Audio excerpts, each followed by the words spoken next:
नमस्कार दोस्तों, स्वागत आपका हमारे चैनल पार्थ फैंटेसी में। भाई अब तक सबके माइंड में एक ही चीज चल रही है, ड्रीम 11 वापस आएगा या फिर नहीं। तो वो सारा डिस्कस करेंगे इस वीडियो में, क्या होने वाला है, क्या लेटेस्ट अपडेट आई है और क्यों ऐसा हुआ वो तो आपको सबको पता ही है।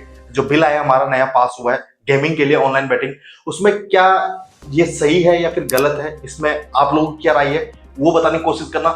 इस वीडियो को पूरा एंड तक देखना। जहां तक गवर्नमेंट ने ये चालू किया है, ठीक किया है, बढ़िया किया है, कोई दिक्कत नहीं है, मगर गवर्नमेंट को एक ही चीज के पीछे फोकस ना करके बल्कि जो और चीजें इतने सालों से चलती आ रही है उस पर भी ध्यान देना चाहिए। इस बारे में आपकी क्या राय है? जब ये ऑनलाइन गेम्स आगे बढ़ रहे थे यानी ग्रोथ कर रहे थे, तो ये गवर्नमेंट ने उस टाइम ध्यान क्यों नहीं दिया? क्यों इस चीज को और बढ़ावा दिया? अब कोई भी अगर छोटा बच्चा भी अगर कोई गेम खेलता है ना, अपने मोबाइल में नॉर्मली गेम खेलता है ना छोटा बच्चा भी, तो वहां पे भी आपको ये एड में केवल ये गेम ही दिखते थे। तब तक गवर्नमेंट कहां सोई हुई थी? जो अचानक जो गवर्नमेंट को यूथ का इतना ख्याल आ गया कि हमारी यूथ डूब रही है, बर्बाद हो रही है, टेरर फंडिंग हो रही है, मनी लॉन्ड्रिंग हो रही है, ये अचानक कहां से चीजें आ गई?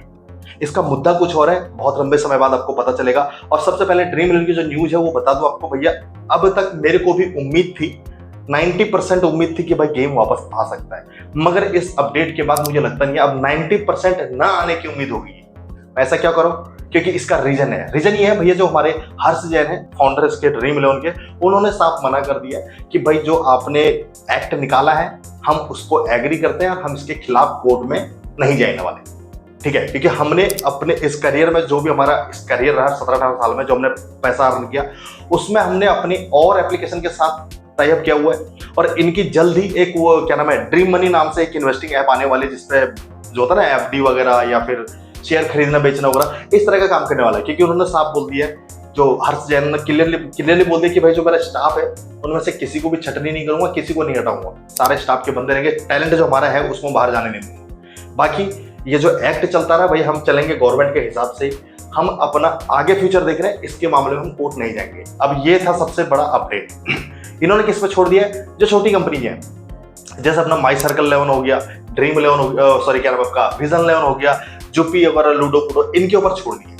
तो मुझे लगता नहीं है ये लोग कुछ खास कर पाएंगे। अगर ड्रीम 11 इसमें कूद जाता तो जरूर कुछ ना कुछ होता, मगर उसने अपना फ्यूचर कुछ और ही देख लिया है। वो इस मामले में पढ़ना ही नहीं चाहता। कहता अगर हाँ कंटिन्यू होंगी तो हम कंटिन्यू करेंगे, आपकी तरफ से अगर नहीं होगी तो भैया हम इस मामले में नहीं कूदेंगे। तो भैया सब कुछ हो गया चौपट। लगता नहीं मुझे ड्रीम 11 अगर ये वापस आ पाएंगे।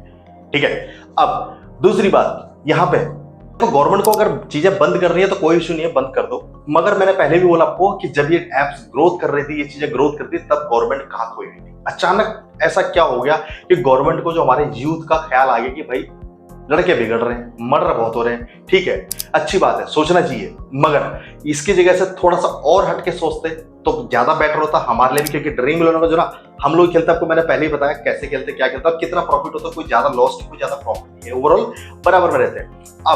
अब सट्टे को, ये जो सट्टा कह रहा हूं क्लियर कट, इस चीज को, क्योंकि ड्रीम 11 सट्टा मैं नहीं मानता था और नहीं अब तक गवर्नमेंट मान रही थी। अब अचानक पता नहीं क्या हो गया था जो गवर्नमेंट सट्टा मानने लगी। अब सट्टा अलग लेवल का होगा। ठीक है, सट्टा रोकना है, गली दिशावर रोक के दिखाओ, उसे क्यों नहीं रोकते? गली दिशावर तो दबा के चल रहा है, उसे कोई नहीं रोकेगा। ठीक है, दूसरी बात, अब देखो सट्टा किस तरह खेला जाएगा। लूडो पे लोग पैसा लगाते थे, पहले लूडो से अर्न करते थे, अपना ऑनलाइन खेला, थोड़ा कमीशन कंपनी को मिला, जीएसटी वगैरह मिला के कुछ ना कुछ सरकार के पास पहुंचा। अब लूडो तो चलेगा, जो ऐप जो है कह रहे कि भाई इस तरह की ऐप को हम प्रमोट करेंगे जिनमें एंटरटेनमेंट होगा। अब उसमें होगा क्या, एक बंदा सामने बैठा होगा, एक बंदा सामने बैठा होगा, बीच में मोबाइल होगा, 500-500 रुपए के आपस में लगाएंगे, तू जीत जा तो 500 रुपए तेरे, मैं जीता 500 रुपए मेरे। अब ले लो घंटा जीएसटी, सरकार को 1 रुपया नहीं मिलेगा उसमें। अब इस तरह के सट्टे होंगे। आईपीएल आएगा, फिर से 4 लोग, एक बंदा सामने से आएगा, एक बंदा इधर से आएगा, कहेगा भैया ये प्लेयर मेरा, वो प्लेयर मेरा, ये टीम जीतेगी, मेरा इतना पैसा। क्योंकि भाई जो खेलते हैं, जिनको एक एडिक्टिव मानो इस चीज को, जिनको आदत है, वो अब तक कहीं ना कहीं अपनी भरपाई करेंगे, वो ऐसा गेम खेलेंगे। तो एक इसमें कहीं ना कहीं कम से कम गवर्नमेंट को कुछ तो यहाँ से रेवेन्यू मिल रहा था, अच्छा खासा रेवेन्यू मिल रहा था, बल्कि कुछ भी नहीं, बहुत अच्छा खासा। अब जब लोग ऐसे खेलेंगे तो फिर क्या मिलेगा सरकार को? कुछ नहीं मिलने वाला, और ये होगा, कोई नहीं रोक सकता। ठीक है, जो अलग लेवल के सट्टे हैं उनको भैया कोई नहीं रोक सकता। ठीक है, गवर्नमेंट को ठीक है इस तरफ ध्यान गया, बट कुछ चीजें हैं जो मैं आपको आगे बताने वाला हूं, इस तरफ भी गवर्नमेंट को थोड़ा ध्यान देना चाहिए। यूथ केवल ड्रीम 11 से बर्बाद नहीं हो रहा, बल्कि और चीजों से ज्यादा बर्बाद हो रहा है।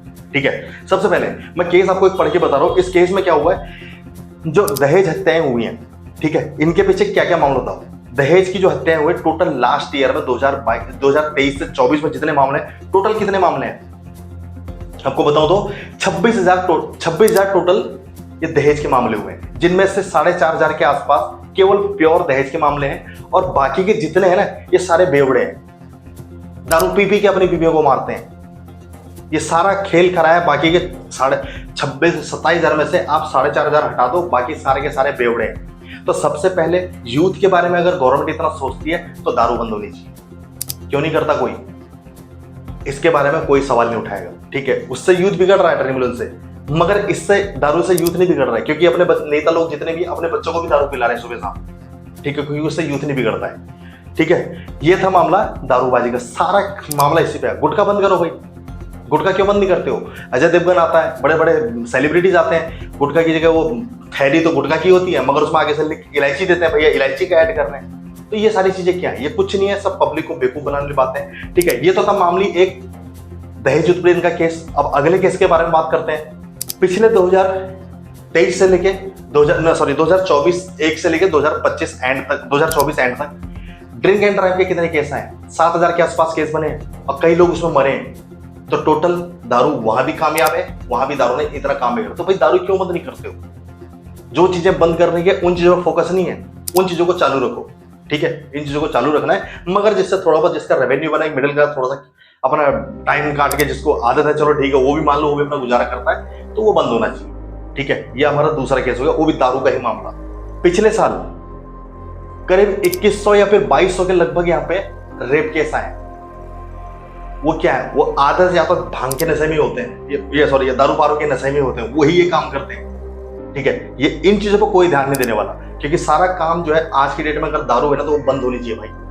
दारू बंद होगी तभी ये सारी चीजें सुधर पाएंगी। अगर फोकस करना है तो भैया गवर्नमेंट को हर जगह करना पड़ेगा, वरना भैया इस चीज को बाइकआउट करो आप लोग। अगर आप लोग इस चीज से सहमत हो तो, अगर नहीं हो तो भैया कोई बात नहीं, अच्छा लगता आपको ये चीजें। भाई जो चीजें चल रही है, जो शुरू से जो ग्रोथ करे, जो एक बिजनेस है, जो बिजनेस मॉडल है, उसको तो बिल्कुल ठप करके बैठे हो। दारू से ऐसे बेवड़े बन रहे हैं, ऐसे बीवियों को भगा रहे हैं, दहेज मांग रहे हैं, वो ओके, वो चलेगा। और सबसे बड़ा फ्रॉड है आज के टाइम में जो हो रहा है, वहां पे गवर्नमेंट की नजर कभी नहीं जान रही। टेरर फंडिंग, ये जो मनी लॉन्ड्रिंग, जितना भी ये केस बनता है, ये बनता है दूसरे उससे, क्या नाम है, दूसरा जो केस आपको बताना हो, ये ऑनलाइन केस है। ऑनलाइन केस क्या बोलता? टेलीग्राम, व्हाट्सएप, इंस्टाग्राम, यहाँ पे जितने फ्रॉड हो रहे हैं, आपके अकाउंटों से पैसे गायब हो जा रहे हैं, आपको इस तरह से मतलब एक अरेस्ट कर दे रहे हैं, सामने से बंदा ऐसा अरेस्ट कर दे रहा है कि आपको मजबूरी हो जा रही है देने के लिए।